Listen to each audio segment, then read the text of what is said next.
পুরো পৃথিবী জুড়ে চলছে তৃতীয় বিশ্বযুদ্ধের দামামা। আমাদের হাতে এসেছে গুরুত্বপূর্ণ আপডেট আন্তর্জাতিক সংবাদ।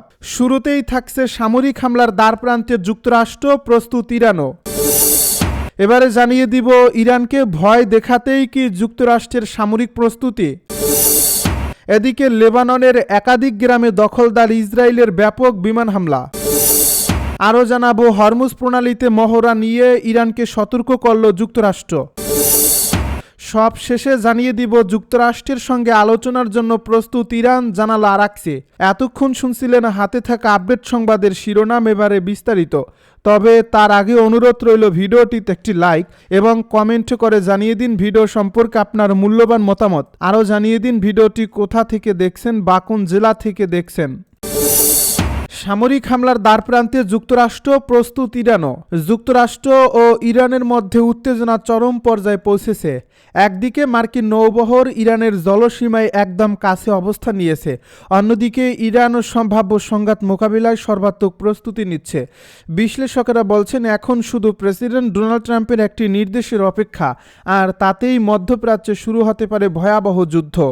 যুক্তরাষ্ট্রের প্রতিরক্ষা দপ্তর জানিয়েছে প্রেসিডেন্ট ট্রাম্পের কাছে সামরিক হামলার সম্ভাব্য বেশ কয়েকটি পরিকল্পনা তুলে ধরা হয়েছে। সেগুলোর মধ্যে আছে ইরানের পারমাণবিক ও ক্ষেপণাস্ত্র স্থাপনায় হামলা, সামরিক ঘাঁটিতে অভিযান এবং সেনা কমান্ডারদের লক্ষ্য করে প্রতিরোধমূলক ব্যবস্থা গ্রহণ।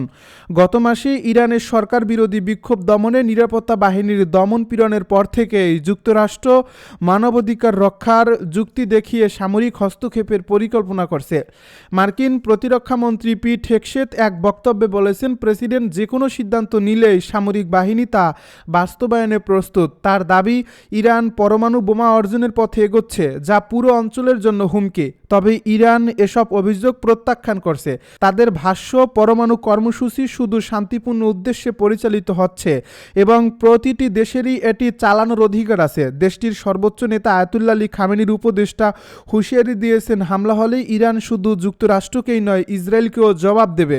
ইরানের সামরিক বাহিনী এরই মধ্যে বড় ধরনের প্রস্তুতির কথা জানিয়েছে। বৃহস্পতিবার সেনাবাহিনী ঘোষণা করে তারা 1000 নতুন ড্রোন যুক্ত করছে, যার মধ্যে রয়েছে আত্মঘাতী, নজরদারি ও সাইবার সক্ষমতা সম্পন্ন ড্রোন।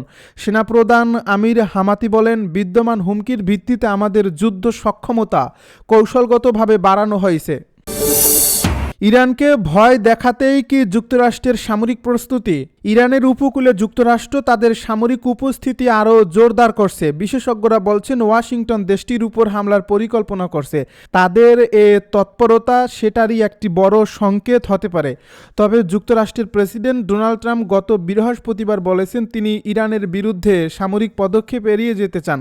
সম্ভাব্য একটি পারমাণবিক চুক্তি নিয়ে তেহরানের সঙ্গে আরও আলোচনা করার পরিকল্পনা রয়েছে তার। এদিকে ডোনাল্ড ট্রাম্পের সর্বশেষ এ ঘোষণার বেশ আগে পারমাণবিক শক্তিচালিত বিশাল বিমানবাহী রণতরী ইউএসএস আব্রাহাম লিঙ্কন আরব সাগরে মোতায়েন করা হয়েছে। ওই এলাকায় কয়েকদিনে যুক্তরাষ্ট্রের পাঠানো সামরিক সরঞ্জামের একটি ইউএসএস আব্রাহাম লিঙ্কন। তাহলে ডোনাল্ড ট্রাম্প কি ইরান সরকারকে ভয় দেখাতেই ইরান উপকূলে বড় আকারের সামরিক উপস্থিতি বাড়িয়েছেন? যাই হোক, গত বছরের জুনে 12 দিনব্যাপী ইরান ইসরায়েল সংঘাতের সময়ও যুক্তরাষ্ট্র বিশ্বজুড়ে ছড়িয়ে থাকা তাদের সামরিক শক্তি এ অঞ্চলে মোতায়েন করেছিল। তখন ওয়াশিংটন তাদের মিত্র ইসরায়েলের পক্ষ নিয়ে ইরানের 3টি পারমাণবিক কেন্দ্রে ভয়াবহ বোমা হামলা চালিয়েছিল। এরপর গত বছরের শেষের দিকে যুক্তরাষ্ট্র ক্যারিবীয় সাগরে বিপুল পরিমাণ সামরিক সরঞ্জাম জড়ো করেছিল। এর কয়েক সপ্তাহ পরেই তারা ভেনেজুয়েলার নৌযানের উপর হামলা চালাতে থাকে। যুক্তরাষ্ট্রের দাবি ছিল সেগুলো মাদক পাচারের কাজে ব্যবহৃত হচ্ছে। অবশ্য এর সপক্ষে কোনো প্রমাণ তারা দেয়নি। শেষ পর্যন্ত 3 জানুয়ারি ভেনেজুয়েলা সামরিক অভিযান চালিয়ে প্রেসিডেন্ট নিকোলা মাদুরোকে তুলে নিউ ইয়র্কে নিয়ে যায়। 2025 সালের ডিসেম্বরের শেষের দিকে ইরানে বড় ধরনের বিক্ষোভ শুরু হয়। এ অভিযোগ উঠেছে, ইরানের নিরাপত্তা বাহিনী বিক্ষোভকারীদের উপর ব্যাপক দমনপীড়ন চালিয়েছে। ডোনাল্ড ট্রাম্প এ সুযোগে ইরানের ধর্মীয় নেতাদের তীব্র সমালোচনা করেন। তিনি বিক্ষোভকারীদের উদ্দেশ্যে বলেন, সাহায্য আসছে। তিনি হুমকি দেন, ইরান যদি বন্দীদের মৃত্যুদণ্ড কার্যকর করে তবে তিনি সামরিক ব্যবস্থা নেবেন। লেবাননের একাধিক গ্রামে দখলদার ইসরায়েলের বিমান হামলা। দক্ষিণ লেবাননের বিভিন্ন গ্রামে ইসরায়েলি বাহিনীর বিমান হামলায় অন্তত 2 জন আহত হয়েছেন। এছাড়া কয়েকটি এলাকায় বিদ্যুৎ সরবরাহ বন্ধ হয়ে গেছে বলে জানিয়েছে দেশটির রাষ্ট্রীয় বার্তা সংস্থা এএনএ। এ খবরে বলা হয়, আল দাউদিয়া এলাকায় একটি মেরামত কারখানায় হামলা হলে 2 জন সামান্য আহত হন। এই হামলার ফলে আল দাউদিয়া, মশাইলেহ, আল নাজ্জারিয়াহ, তেফাহতা ও আল মামারিয়াহ এলাকায় বিদ্যুৎ সরবরাহ বন্ধ হয়ে যায়। ইসরায়েলি সেনাবাহিনী এক বিবৃতিতে জানায়, তারা হিজবুল্লাহর সঙ্গে সংশ্লিষ্ট অবকাঠামো ও প্রকৌশল যানবাহন লক্ষ্য করে হামলা চালিয়েছে। তাদের দাবি, এসব ব্যবস্থার মাধ্যমে সংগঠনটি সামরিক সক্ষমতা পুনর্গঠনের চেষ্টা করছিল। এর আগে একই দিনে দক্ষিণ লেবাননের সিদ্দিকিন এলাকায় ইসরায়েলি ড্রোন হামলায় 1 জন নিহত হন। ইসরায়েলি সেনাবাহিনীর দাবি, ওই ব্যক্তি সংশ্লিষ্ট কার্যক্রমে জড়িত ছিলেন। হরমুজ প্রণালীতে মহড়া নিয়ে ইরানকে সতর্ক করল যুক্তরাষ্ট্র। হরমুজ প্রণালীতে ইরানের সামরিক মহড়াকে ঘিরে সতর্কবার্তা দিয়েছে যুক্তরাষ্ট্র। মার্কিন সেনাবাহিনী জানিয়েছে, ইরানের কোনো ধরনের অনিরাপদ বা উস্কানিমূলক আচরণ তারা মেনে নেবে না।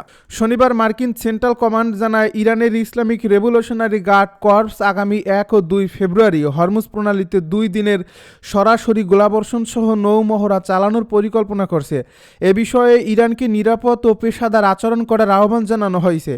সেন্টকম সতর্ক করে বলেছে, আন্তর্জাতিক নৌযান চলাচল বিপন্ন হলে সংঘর্ষ, উত্তেজনা ও আঞ্চলিক অস্থিতিশীলতা বাড়াতে পারে। তবে যুক্তরাষ্ট্র স্বীকার করছে যে আন্তর্জাতিক জলসীমা ও আকাশপথে কার্যক্রম চালানোর অধিকার ইরানের রয়েছে। একই সঙ্গে মার্কিন বাহিনী, মিত্র দেশ ও বাণিজ্য জাহাজের নিরাপত্তা প্রশ্নে তারা কঠোর অবস্থানে থাকবে বলে জানানো হয়েছে। মার্কিন সেনাবাহিনী বলেছে, তারা মধ্যপ্রাচ্যে অবস্থানরত নিজেদের সেনা, জাহাজ ও বিমান রক্ষায় প্রয়োজনীয় ব্যবস্থা নেবে। যুক্তরাষ্ট্র স্পষ্ট করে জানিয়েছে, কম উচ্চতায় বা অস্ত্রসহ উড্ডয়ন, দ্রুতগতির নৌযানের বিপজ্জনকভাবে এগিয়ে আসা কিংবা মার্কিন বাহিনীর দিকে অস্ত্র তাক করার মতো আচরণ তারা গ্রহণ করবে না।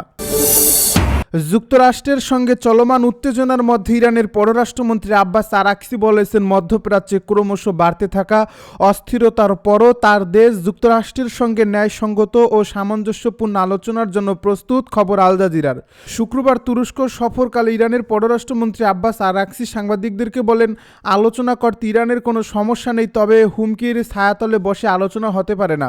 তুরস্কের পররাষ্ট্রমন্ত্রী হাকান ফিদানের সঙ্গে এক যৌথ সংবাদ সম্মেলনে আরাকচি আরও জানান, আমি স্পষ্টভাবে বলতে চাই, ইরানের প্রতিরক্ষা ও ক্ষেপণাস্ত্র সক্ষমতা কখনো কোনো আলোচনার বিষয়বস্তু হবে না। আরাকচি আরও বলেন, ইরানের জনগণের নিরাপত্তা অন্য কারোর মাথা ব্যথার বিষয় নয়।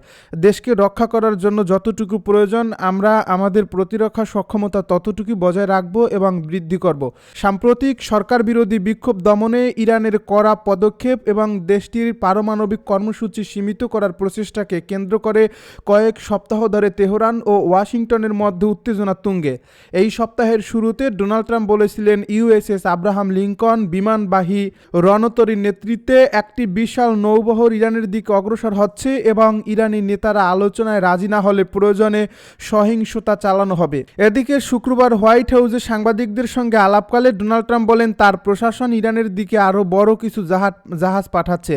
তিনি বলেন, আশা করি আমরা একটি চুক্তিতে পৌঁছতে পারবো। চুক্তি হলো ভালো, আর না হলে কি হয় তা দেখা যাবে। ওয়াশিংটন ডিসি থেকে আল জাজিরার প্রতিনিধি কিম বার্লি হ্যালকেট জানিয়েছেন, ডোনাল্ড ট্রাম্প ইরানকে একটি সময়সীমা দেওয়ার কথা বললেও সেই সময়সীমা সম্পর্কে কেবল ইরানই জানে। হ্যালকেট বলেন, তিনি মূলত পরবর্তী পদক্ষেপ কী হবে তা নিয়ে পুরো বিশ্বকে অপেক্ষায় রেখেছেন। 2018 সালে ডোনাল্ড ট্রাম্প একতরফাভাবে আগের পরমাণু চুক্তি থেকে সরে এসেছিলেন। বর্তমানে তিনি ইরানকে সব ধরনের ইউরেনিয়াম সমৃদ্ধকরণের কাজ বন্ধ করতে চাপ দিচ্ছেন। ওয়াশিংটন তেহরানের বিরুদ্ধে পারমাণবিক অস্ত্র তৈরির চেষ্টার অভিযোগ আনলেও ইরানি নেতারা তা বারবার অস্বীকার করছেন।